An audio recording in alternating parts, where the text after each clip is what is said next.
Regenerative agriculture is a set of farming practices that increase biodiversity in soil organic matter. Currently, most agricultural practices are devastating to biodiversity. Even organic agriculture, while not as bad, still does more harm than good. Regenerative agriculture is a way to reverse this trend to actually make a positive impact on the land. So what does regenerative agriculture actually involve? Answering this question is actually pretty tricky, because the practices that work best largely depend on the land that's being worked with. So the variety of different practices border on infinity, a bit more than this video can cover. However, let's look at 3 common forms that regenerative agriculture can take. The soil is full of organisms which are helpful for plants. Some convert soil nitrogen into a plant-usable form. Some bring water to the plants that would otherwise be out of reach.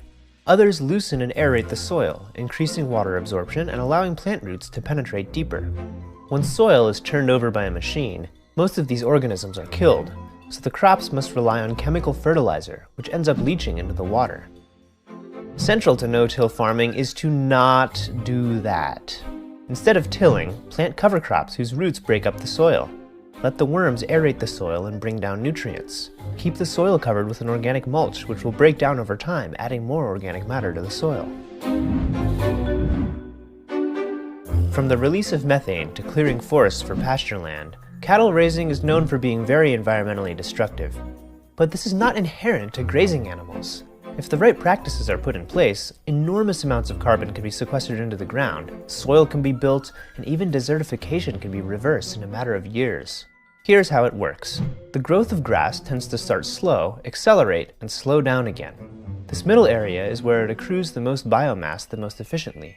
If it's eaten before it gets to this point, its growth will never speed up.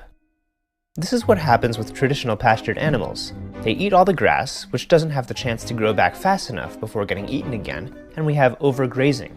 This leads to soil erosion, drought, and desertification. But if the animals are kept in a tightly packed herd, like they used to be in nature, the grass has time to grow before being eaten.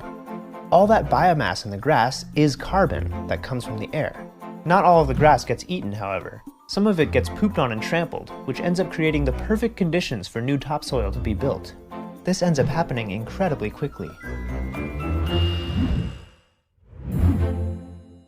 This is one of the most complex and location-dependent practices there are. I will therefore be overgeneralizing a bit.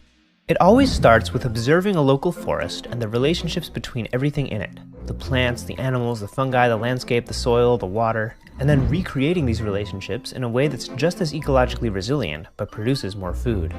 Food forests are often thought of as comprising 7 layers: the root layer, the ground cover layer, the herb layer, the shrub layer, the low tree layer, the high tree layer, and the vine layer. Every one of these layers either produces some sort of food or medicine, or is in some way helpful to the system as a whole. The plants are mostly perennials and include as many native species as possible. These 3 examples of regenerative agriculture, plus all the rest of them, all have something in common.